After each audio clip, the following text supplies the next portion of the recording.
Hi, I'm Angela Stallcup, and this is the third video in our series on overcoming barriers to launching businesses, particularly for women entrepreneurs. The first two in our series were lack of confidence and lack of networks. Our third is lack of access to capital. And probably most people would think that money would be number one. And really, money, you can't do a whole lot with a business if you don't have access to money.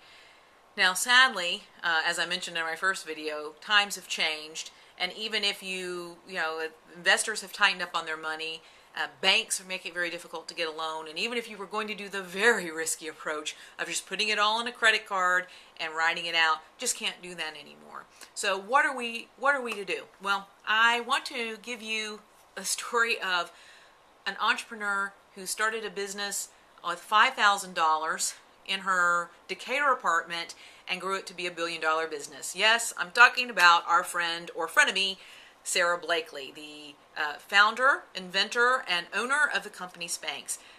Sara Blakely is a fantastic example of somebody who realized that the likelihood of attracting traditional venture capital and angel investors wasn't very high. So she kept her day job for a period of years. She used all of her free time to research her business. She bootstrapped, she did things for as cheaply as she possibly could until the company started making enough money to fund itself. And so here she is, I think about 12 years later. The company is valued at $1 billion. She's never had an investor. She doesn't have any debt. She wholly owns her own company. I think it's an inspiration for us all. Now, most of us are probably going to need some financial help. So what can we do? Well, first of all, we've got to be focused on getting very quickly to making money in our businesses. This means we're going to have to be agile, that we're going to have to understand the numbers of our business. Sometimes we don't want to look at that. We're going to have to be very realistic in how we're starting businesses. We may have to fund our businesses, not by finding investors, but by maybe friends and family who will be investors. It may be that we need to work a full-time or part-time job to fund the business until it's ready to go. Just because we don't have ready access to capital doesn't mean that we can't do it. And actually, there's some great programs that are developing now around microloans. If you're in Atlanta, there's the Atlanta microloan that you can look at. That it's a loan. You can also look into the Urban League has programs in Atlanta and other cities to help connect you to funds.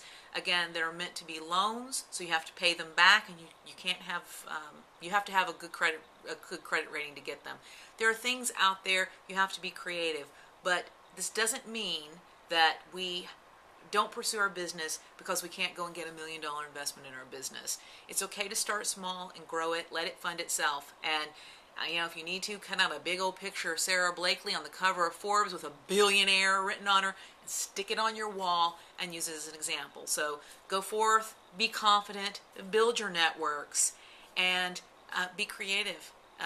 Don't be afraid to bootstrap. Count those pennies and quickly see how fast you can get to making money in your business to fund it. So, go forth and change the world.